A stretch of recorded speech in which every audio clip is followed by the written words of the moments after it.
Hello and welcome to my review of the LEGO Creator Expert 10270 Bookshop.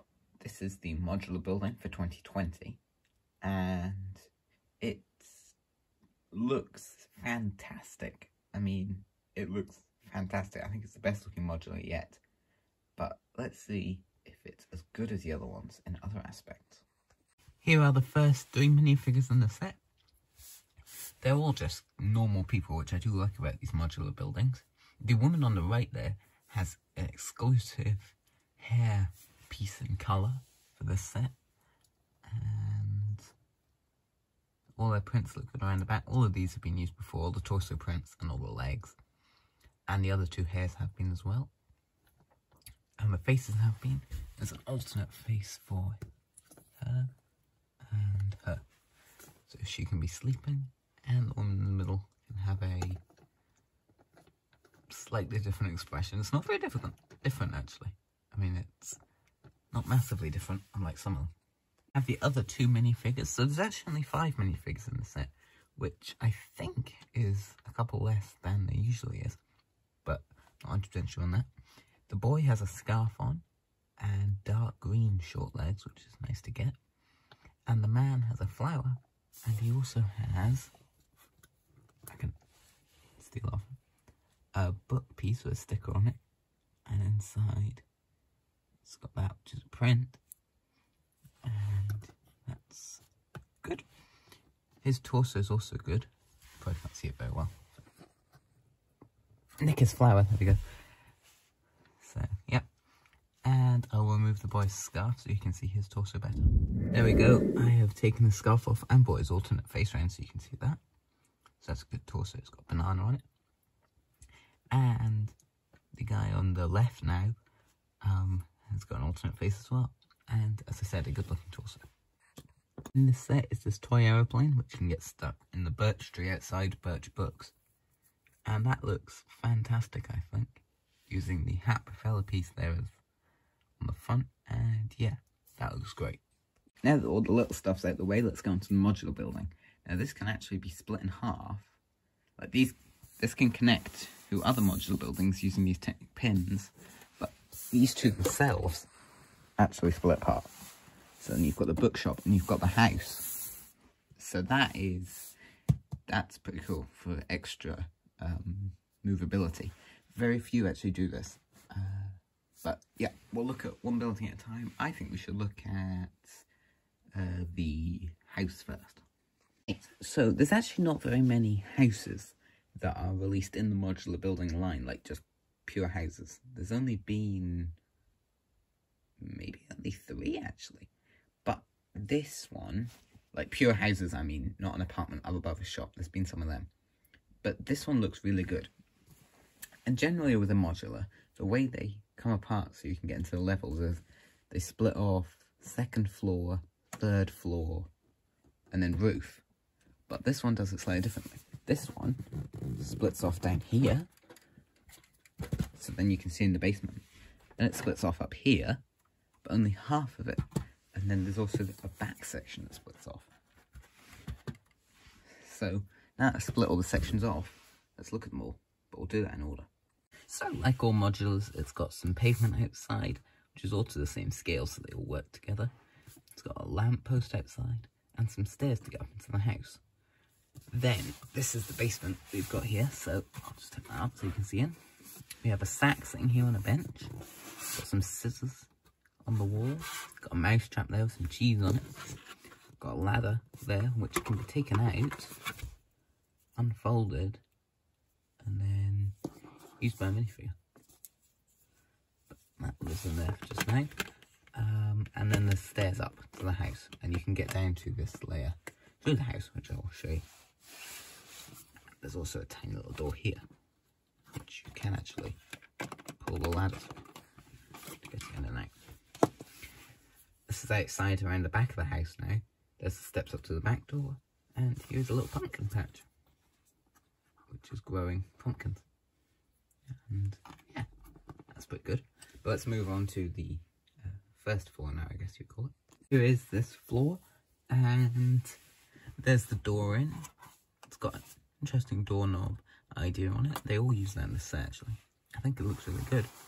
These are the jumpers where it connects to the next floor. You see that on every floor.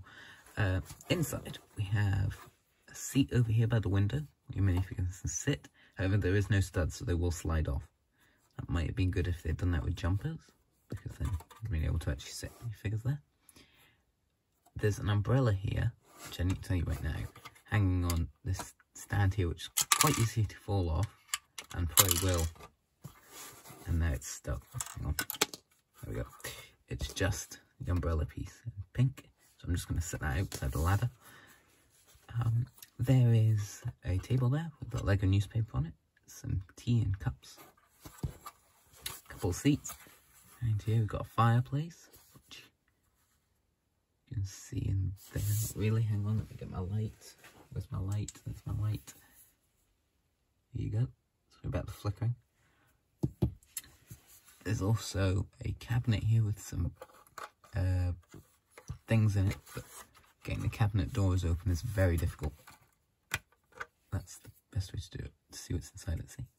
Some stuff. Getting the doors open now, as I said, is very difficult. There's also some drawers down below, which don't actually open. And there's the stairs up to the second floor. Oh, and there's a hat on that's down there as well. There's a door to the downstairs in there, and a pot. So let's move on to the second floor. The top piece, I actually put both of them here, but they're not connected by anything because they actually connect to the base and not at the top. So we'll look at this piece first. Not. It just has a door right to this balcony. It's got a little bit of space here, which you can see up from the bottom. And there's a window there, skylight, which you can open up. And this window here you can also open up. But you can't actually open it up because the flower's blocking it. But that's fine. And I do like the use of these railing pieces. Here's the main second floor. There's the 107 print for above the door. And up here there's a bed. And there's a drawer, and that's it. Yeah. Not the most exciting ever, but I guess they couldn't really do, well, maybe they could put something small in there, but they couldn't really do anything else with the space.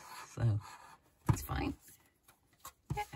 It's a really nice looking bed, so I'm happy with that. And a little potted plant, and the lamp looks good. So yeah, the window's there, and yeah, not bad.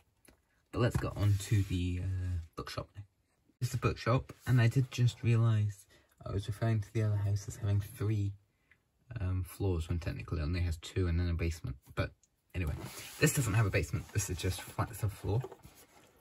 It does have a very fancy floor though in it.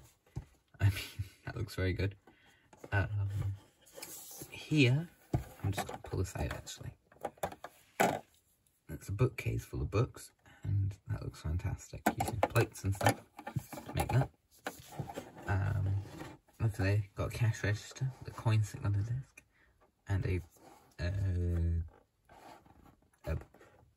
what are they called? A tile. There we go. Got stairs up here with more books on it. I've got these windows which can be opened. You can't see for the tree. There we go. Up the front we have birch books, which are prints. We have the lantern there, and out here we've got some old books out on the street, which you'd probably want to take in so they don't get wet. And then we have the birch tree itself, which is built pretty well and it looks fantastic, I would say. And there's a little bird on the nest there. And at the back there's nothing apart from a door. A door which just goes in underneath the stairs and has more books here in the bookcase, like the one that I showed you. So that's pretty much everything for the first floor, but let's look at the second floor, because both floors are actually bookshop, which is pretty cool. After I said about the bookshop being 2-storey, I actually realised that this technically could be someone's house, because it's got nothing too bookshop particular in it, but I highly would imagine it's the bookshop. Although it does have a balcony, so I'm not 100% sure, but I would think with the stairs just going straight up to it, it would be bookshop. But yeah, it's got a chair there, it's got a mat, it's got a grandfather clock, a coffee cup on a table, and a lamp. So you can sit here and read that book that the man had, or a figure reading the book. open the door, come into the balcony, there's a chair and a table. Nope. Some chairs and a table, there we go. And I think this fencing here looks very, very good. Yeah, that's pretty much it. Pretty simple, but I think it looks amazing. The third layer, and this splits off in a different way even to the house, because this splits like that, and it's actually got a base on the third floor. Now, I will say right now, this roof is so difficult to build, because when you're pushing down on it, it's just trying to collapse. So it's not the easiest thing ever. But in here we have another bed, and a tank here, which I'm going to pull up, because it's got a chameleon in it, which that looks great. And then a little tank. There's a hole for the stairs to come up. And I'm just going to say outside again, this looks fantastic, using these curved pieces to go around there, these bits here, using the grey microphones in there. It does really look great. And that's what I would say about this whole, that goes on there. That's what I would say about this entire set. Is it just looks fabulous. It's maybe not like the most interiorly detailed modular ever, but I would definitely say it's the best looking. All the spare parts, and there's an absolutely huge amount. There's loads of them. There's some pretty useful ones and there's some less useful ones. But yeah, I'm amazed at how many there are. Usually with a modular there isn't actually too many. And interestingly, there actually wasn't very many with this set until I finished. You build the bookshop first, and there was, I would say, maybe 10, 20. But then when I started building the house, I just came flying in. So, yeah. Anyway, on to final verdict. So, overall, I actually don't feel this is like the most complete modular building ever. I feel there are less details in this than some. Like the brick bank, that had a lot of detail in it. However, I think this is my favourite modular building, just because of how nice it looks. It looks fantastic. I can't get over how good it looks. I would just like to say this about this house. It's actually quite set far back. It's quite a short modular building, which means you can actually see the side of some modular buildings, and if you put it beside, I looked at my modular buildings, if you put it beside the brick bank, it will actually show some ugly detail through, but that's pretty minor. And yeah, I'm very happy with it. Probably my biggest complaint is just that it doesn't feel quite as 100% detailed as it could have been, but really, it still is very, very well detailed. And I also will be reviewing the corner garage, which will be on the back here. Yep, this one here. I'll be getting and reviewing that in, I don't know, next couple months. So stay tuned for that. And there's also many, many, many more reviews on the way. So I'll see you again very soon. Bye for now.